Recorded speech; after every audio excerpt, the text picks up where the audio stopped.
ಇಂದೇ ಡೌನ್ಲೋಡ್ ಮಾಡಿ ಮತ್ತು ನಿಮ್ಮ ನೆಚ್ಚಿನ ಶೋಗಳನ್ನು ಆನಂದಿಸಿ.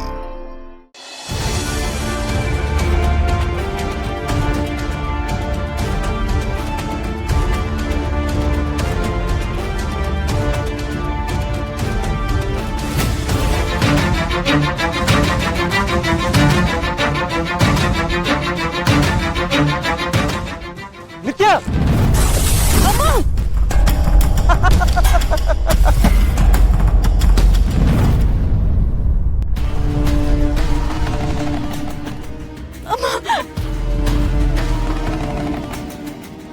ನಿತ್ಯ ಗಟ್ಟಿಯಾಗಿ ಇಟ್ಕೊಳ್ಳಿ, ಬಿಡ್ಬಿಡಿ, ಕಾಲ್ ಕೊಟ್ಕೊಂಡು ಬನ್ನಿ.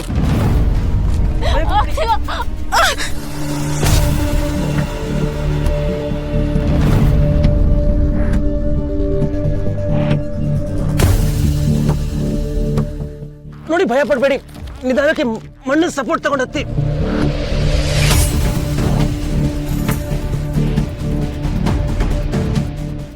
ನಿತ್ಯ ಕೈ ಕೊಡಿ.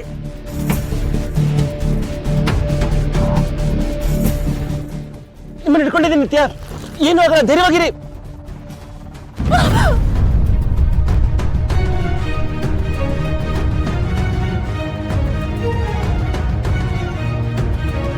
ನಿತ್ಯ ಏನೂ ಆಗಲ್ಲ.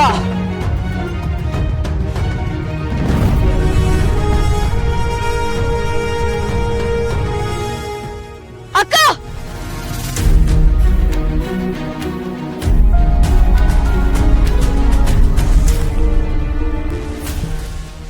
ಅಕ್ಕ ಹುಷಾರು ಕಣೆ. ನಿತ್ಯ ಇನ್ನೊಂದು ಕೈ ಕೊಡು. ಇವನನ್ನ ಹೇಳಿರಿ. ಇವನೊಬ್ಬ ಬಂದು ಹಾಳು ಮಾಡ್ಬಿಟ್ನಲ್ಲ. ಅಕ್ಕ ಹುಷಾರು ಕಣೆ.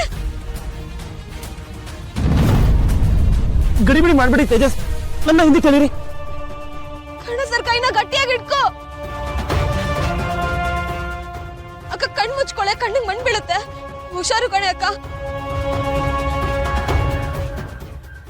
ಅಕ್ಕ ಈ ತುಪ್ಪಟ ಇಟ್ಕೋ.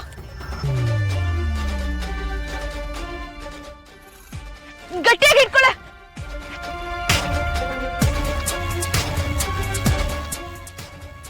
ಅಕ್ಕ ಹುಷಾರೇ. ಅಕ್ಕ ಟೈಟಾಗಿ ಇಟ್ಕೋ. ಕಾಲಲ್ಲಿ ಸಪೋರ್ಟ್ ತಗೊಳ್ಳೆ ಅಕ್ಕ. ಹೊಟ್ಟೆಲ್ ಮಗು ಇದೆ, ಹುಷಾರು.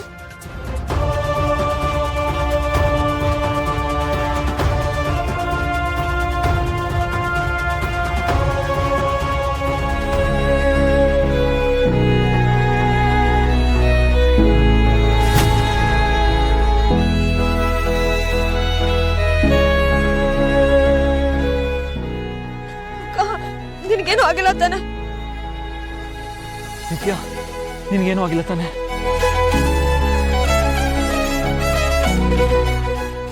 ನಂಗೆ ಯಾಕೋ ಅಲ್ಲಿರೋದು ಬೇಡ ಅನ್ಸಿದೆ. ಮೊದಲಿಂದ ಹೊರಡೋಣ ಬಾ.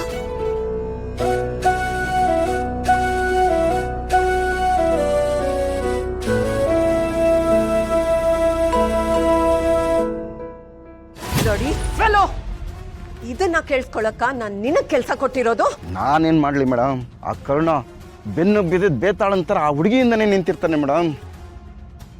ನಾ ಚಿಟ್ಕಿ ಹೊಡೆದ್ರೆ ಆ ಸದ್ದು ನನಗೆ ಕೇಳಿಸಕ್ಕಿಂತ ಮುಂಚೆ ಆ ಕರ್ಣನ್ ಕೇಳಿಸಿರುತ್ತೆ. ಅಷ್ಟು ಅಲರ್ಟ್ ಆಗಿರ್ತಾನೆ ಮೇಡಮ್ ಆ ನಿತ್ಯ ಮತ್ತೆ ನಿಧಿ ವಿಷಯದಲ್ಲಿ. ಬೇತಾಳ ಅಂತೆ, ಬೇತಾಳ, ಯೂಸ್ಲೆಸ್ ಇಡಿಯಟ್.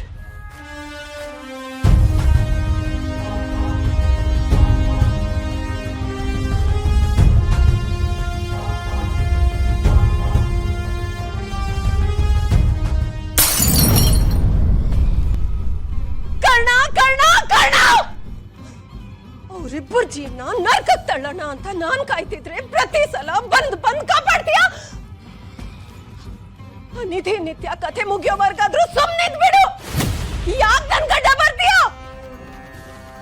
ನೀನ್ ನರಳಾಡೋದನ್ನ, ಅನ್ನ ಒದ್ದಾಡೋದನ್ನ ನಾನ್ ನೋಡ್ಲೇಬೇಕು ಅಂತ ಕಾಯ್ತಿದ್ರೆ ನಾನ್ ಒದ್ದಾಡೋ ತರ ಆಗೋಯ್ತಾ? ಯಾಕೆ ಹೀಗಾಗ್ತಿದೆ? ಯಾರಿದಕ್ಕೆ ಹೊಣೆ?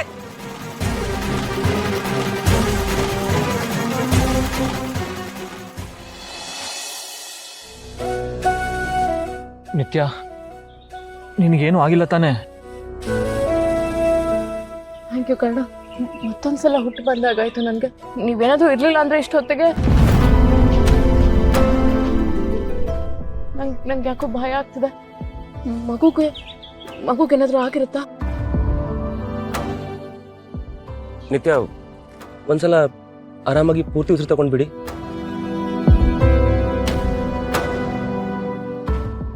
ನಿಮ್ಗೆ ಎಲ್ಲಾದ್ರೂ ಏನಾದ್ರೂ ಪೇನ್ ಅನ್ನಿಸ್ತಿದ್ಯಾ? ಇಲ್ಲ. ತಲೆ ತಿರುಗ್ದಂಗೆ ಏನಾದ್ರೂ ಆಗ್ತಿದ್ಯಾ? ಬ್ಲೀಡಿಂಗ್ ಸೆನ್ಸೇಷನ್ ಏನಾದ್ರೂ ಇದೆಯಾ?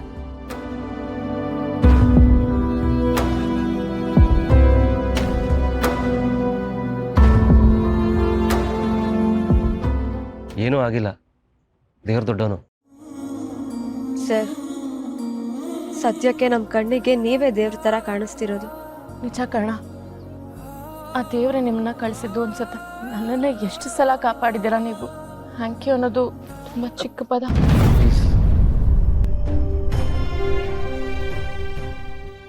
ತೇಜಸ್ ಅವರೇ, ನಿತ್ಯವ್ರನ್ನ ರೂಮಿಗೆ ಕರ್ಕೊಂಡು ಹೋಗಿ.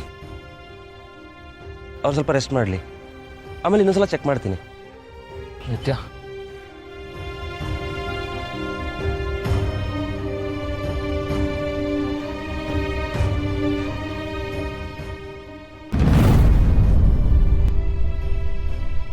ನಿಧಿ, ಕರ್ಣ,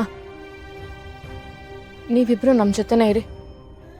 ಯಾಕೋ ಮನ್ಸು ಸರಿ ಇಲ್ಲ, ಏನೋ ಒಂಥರ ಭಯ. ಇದೆಲ್ಲ ಯಾರೋ ಬೇಕು ಅಂತಾನೆ ಮಾಡ್ತಿರೋದು. ಆ ಚಿಕ್ಕ ಹುಡುಗಿ ಎಲ್ಲೋದ್ಲು ಅಂತಾನೂ ಗೊತ್ತಾಗ್ತಿಲ್ಲ. ಅದಕ್ಕೆ ಹೇಳ್ತಾ ಇರೋದು ಎಲ್ಲರೂ ಒಟ್ಟಿಗೆ ಇರೋಣ ಅಂತ. ನೀವೀಗ ತೇಜಸ್ ಜೊತೆ ಹೋಗಿರಿ, ನಾವು ಬರ್ತೀವಿ.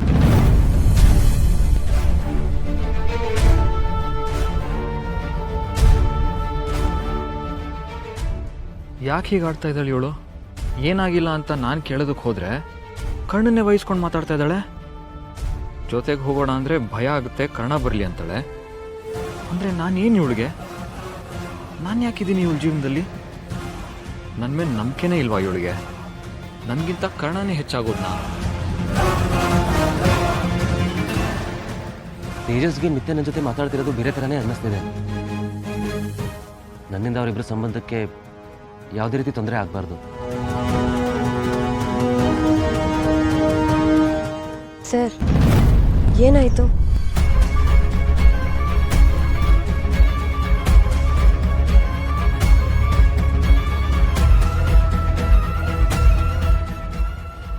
ಸರ್, ಯಾರು ಇದನ್ನೆಲ್ಲ ಮಾಡ್ತಿದ್ದು ಅಂತ ಯೋಚನೆ ಮಾಡ್ತಿದ್ದೀರಾ? ಎಷ್ಟೇ ಯೋಚನೆ ಮಾಡಿದ್ರು ಆ ಪ್ರಶ್ನೆಗೆ ಉತ್ತರನೇ ಸಿಗ್ತಿಲ್ಲ ನಿಧಿ. ನೋಡಿ, ನಾಳೆ 7:15ಗೆ ಇವರಿಬ್ಬರು ಮದುವೆ ಆಗಲೇಬೇಕು. ಯಾವುದೇ ಕಾರಣಕ್ಕೂ ತಡ ಆಗಬಾರ್ದು. ಸರ್, ಆದ್ರೆ ಮುಹೂರ್ತ ಇರೋದು 11:15ಗೆ. ಇಲ್ಲ ನಿಧಿ, ನಮ್ಮ ಹಿಂದೆ ಆಲ್ರೆಡಿ ಯಾರೋ ಇದ್ದಾರೆ. ನಾವಿನ್ನು ತಡ ಮಾಡಬಾರ್ದು. ತಡ ಮಾಡಿದಷ್ಟು ಎಷ್ಟೇ ಒಳ್ಳೆ ಸಮಯ ಇದ್ರೂ ನಮ್ಮ ಪಾಲ್ಗೆದ್ದು ಕೆಟ್ಟದ್ದೇ ಮಾಡುತ್ತೆ.